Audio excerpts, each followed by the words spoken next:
এখন আমরা আরেকটা পেয়ার অফ অ্যাঙ্গেলস শিখব, সেটা হচ্ছে pair of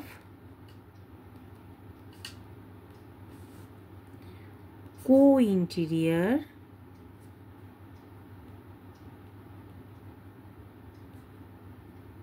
or co-joined or allied angles.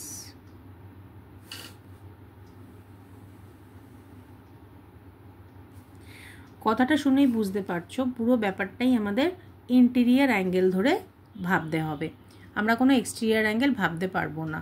তো বিফোর উই স্টার্ট উইথ আমি তোমাদের একটুখানি জাস্ট ইন্টেরিয়ার অ্যাঙ্গেল কাকে বলে সেটা একটু বলে দিতে চাই। সেটা হচ্ছে যে কোনো লাইনের যদি দুটো লাইন দিয়ে একটা এরিয়াকে আমরা ভাবি, এই লাইন দুটোর মধ্যে যে এরিয়াটা রয়েছে এই পোর্শনটা, এইটা হচ্ছে ওর ইন্টেরিয়ার পার্ট, ঠিক আছে?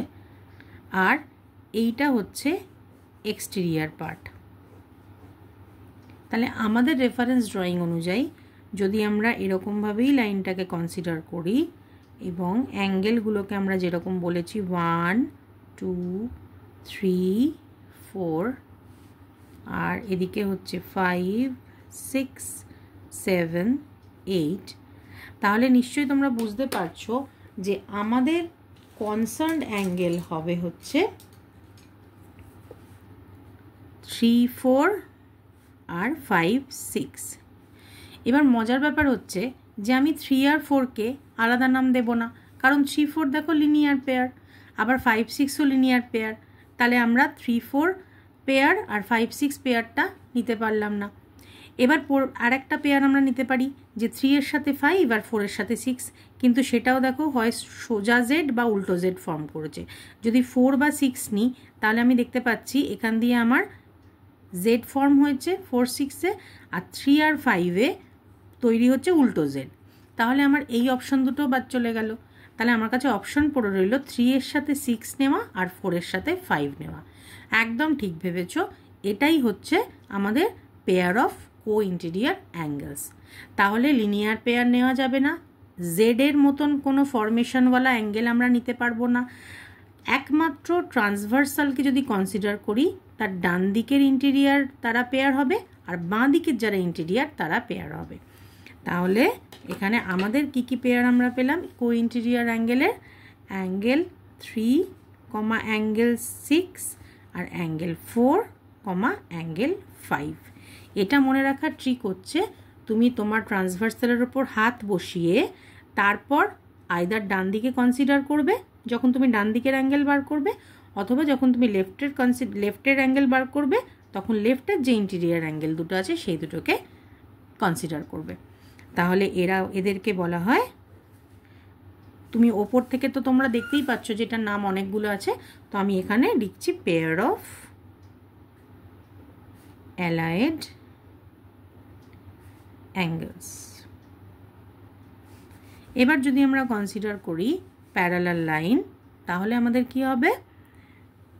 অ্যাজ আগের মতনই, শুধু এখানে একটা ট্রিক রয়েছে, ট্রিক বলবো না, এটার মানে একটা প্রপার্টি, সেটা হচ্ছে যে এই ক্ষেত্রে অ্যাঙ্গেলগুলো ইকুয়াল হয় না, এরা হয় সাপ্লিমেন্টারি, অর্থাৎ তারা 180 ডিগ্রি ফর্ম করবে যদি লাইনগুলো প্যারালাল হয়। আর যদি নন প্যারালাল লাইন হয় তাহলে কিন্তু তারা অ্যাড করলে 180 ডিগ্রি ফর্ম করবে না। তাহলে এই ক্ষেত্রে আমার স্পেশাল প্রপার্টি কি হবে? For parallel lines angle 3 plus angle 6 equals to 180 degree, আর angle 4 plus angle 5 equals to 180 degree. তাহলে এক্ষেত্রে আমরা বলবো ফর প্যারালাল লাইন্স, এখানে একটু আমি লোকেট করে দিই না জিনিসটাকে, 3 এর সাথে আমরা 6কে নিচ্ছি আর 4 এর সাথে আমরা 5কে নিচ্ছি। তাহলে for parallel lines the allied angles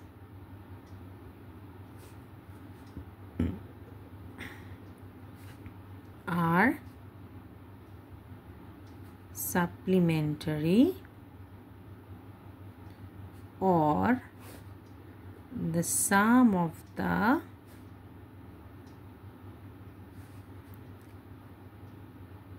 allied angles is 180 degree. So if the allied angles are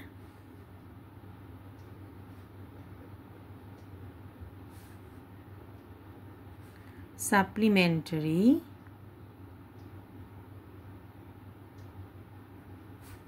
then the lines are parallel. If the lines are parallel,